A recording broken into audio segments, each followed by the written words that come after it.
And welcome back to the Doug Karns program here on All Noise Radio, 267-495-4866 or dougkarnsprogram@gmail.com. All right, we are finishing up the list that me and Joe kind of came up with about Ron Paul. And if you're not familiar with Ron Paul, he's a Republican candidate running for to be the nominee for president. And he is a hardcore libertarian, which, as you know, I'm a libertarian at heart.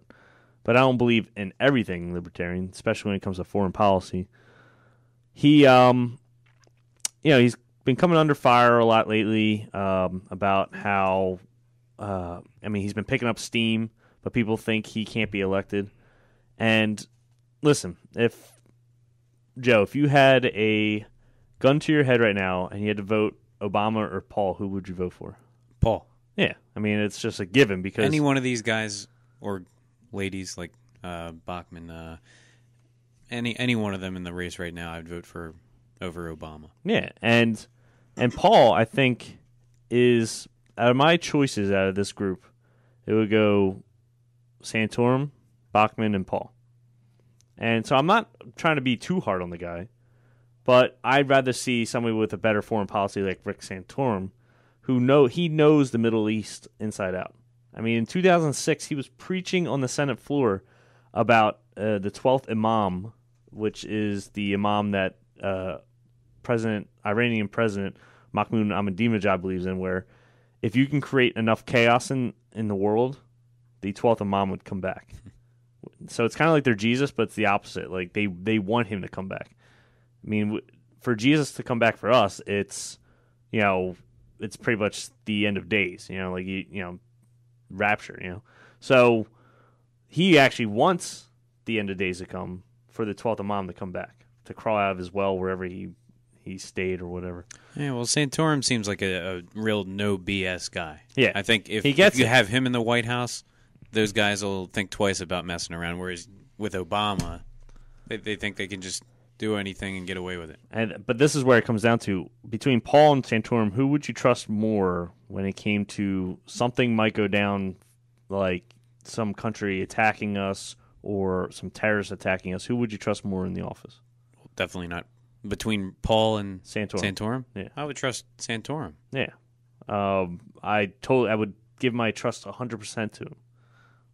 Paul is almost like Obama when it comes to foreign policy. He's very, very shaky.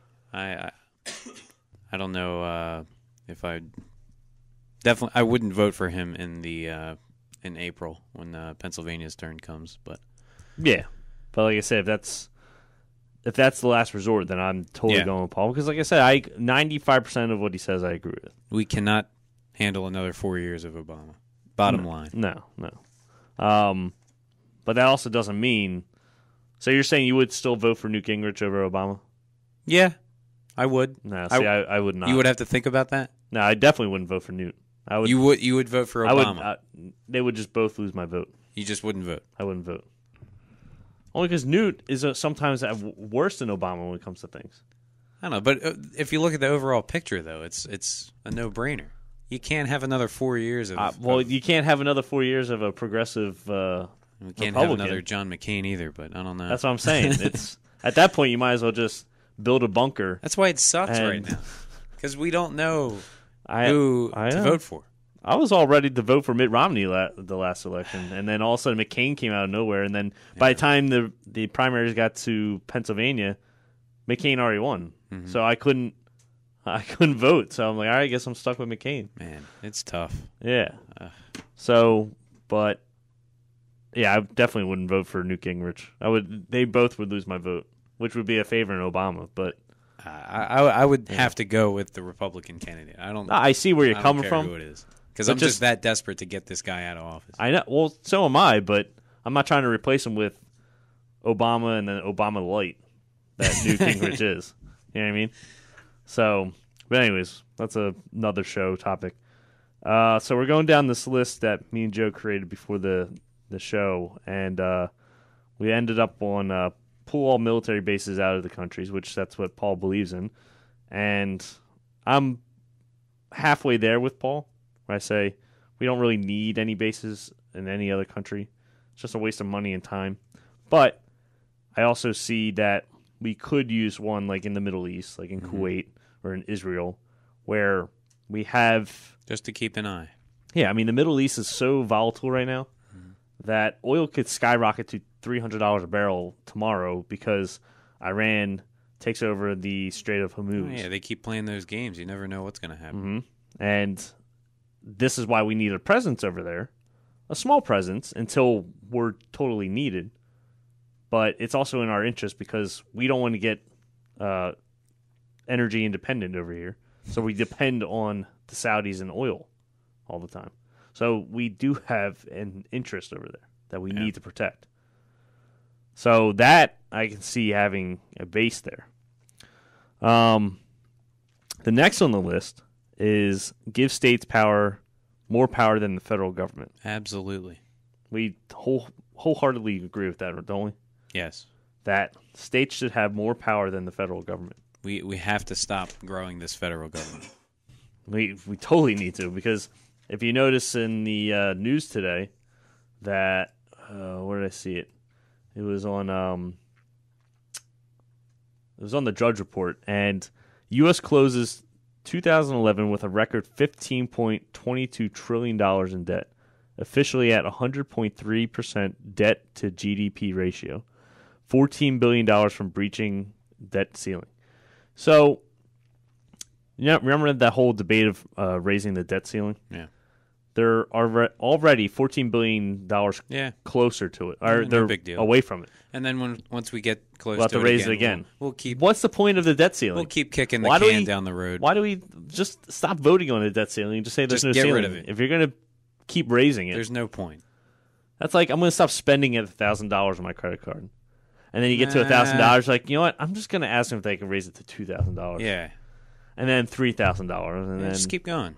it just why have a ceiling? It makes no sense. But It's a waste of time. again, with a big government, you can see that if you understand what the debt to GDP ratio is, GDP is the gross domestic product, which means Basically everything we produce. in the economy in this country is. So we're spending more as a government. Now, put this in your head: we're spending more than we're actually producing as an economy every year. That is stifling. That is dangerous. It's not surprising, but it's sad. It's very, very sad. I don't know how to put this into words, but it's like, how does it get to this point? That's like, all right, I make $33,000 a year. So if I spend $35,000 a year, that means I'm in the hole $2,000 each year. So that's exactly what our government's doing. They are spending more than we're bringing in at all in an economy. Yeah, it's just production. If you look at like tax income, it's like It's a lot less than that. We're bringing in and that's 2.1 exactly right, Joe. trillion, or what is it? Yeah, 2.1, and we're spending 3.8. I think total it's 3 trillion something.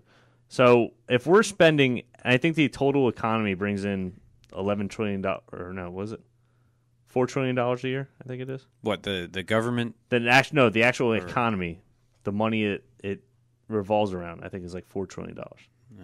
I'm not even sure on that. Yeah. Number, but. So, anyways, our economy produces $4 trillion a year. So we're spending more than that. Just wrap your head around that. So now I know somebody, AJ, who's listening right now, saying, "Well, this is a even more of a point for Ron Paul," and I agree. Like, we agree with everything Ron Paul says when it comes to the economy and the Fed and big government. Like, let's get our budget way under what we bring in. Like, we should have a surplus as a country.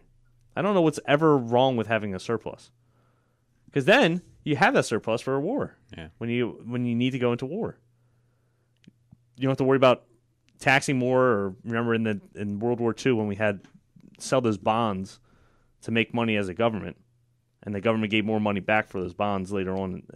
10 years, 25 years down the road. But there's just something like people can't get their head around balancing the budget or spending less than we take in. I don't know what is so hard to understand. The best about line from all the politicians, though, you have to spend your way out of debt. Yeah.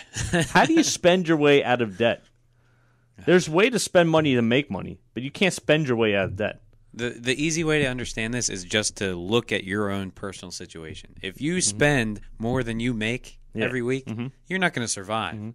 So how's the country going to survive any longer? It's not. If we keep going down this road. It's not. It's So just if we going to keep- the more spending we do, the more we inflate our money. Yeah, because you have to inflate it. You have to print more to create that money that we're spending. Yeah, and then the answer from the left is to raise taxes. That's going to Which stifle kills the economy which even kills more. the economy. Doesn't And make more sense. and more businesses move out of the country because of the high taxes. So this is probably more of a reason to vote for Ron Paul, but we're talking about his foreign policy right now. So That's because the issue. Joe, you and I agree that Ron Paul on the economy is the best guy out there. I would say so, yeah. Like He there's knows nobody, his there's, stuff. there's nobody better. He understands the Constitution and what that means to the economy. Yeah. About how government should stay out of everything that has to do with the economy, except for taxes. And that's it. They shouldn't have any regulations. They shouldn't have a big part in businesses or anything like that. Exactly, yeah. But, again, this is where he gets hurt, is his foreign policy. Because he hasn't given one straight answer about how He's would always handle dancing something. around the question. I don't know. And it's always about something about how,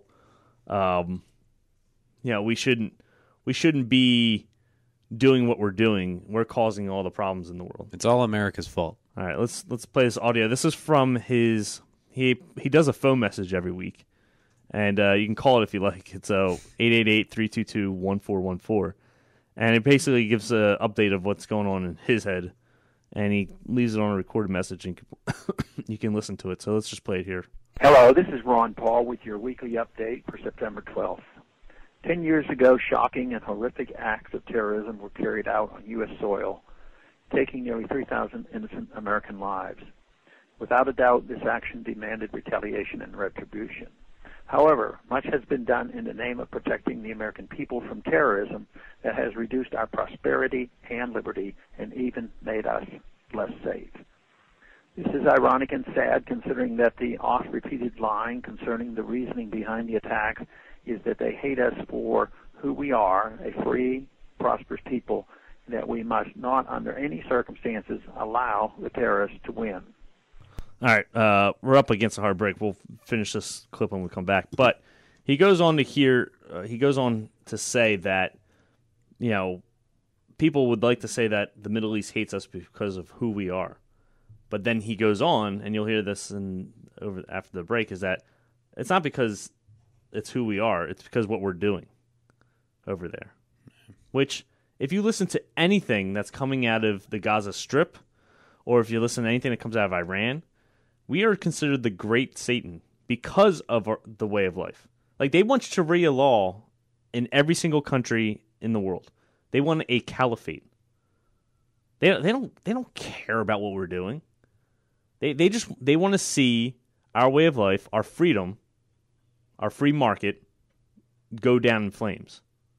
That's why they call us the great Satan, because we worship money as our god, which is kind of true.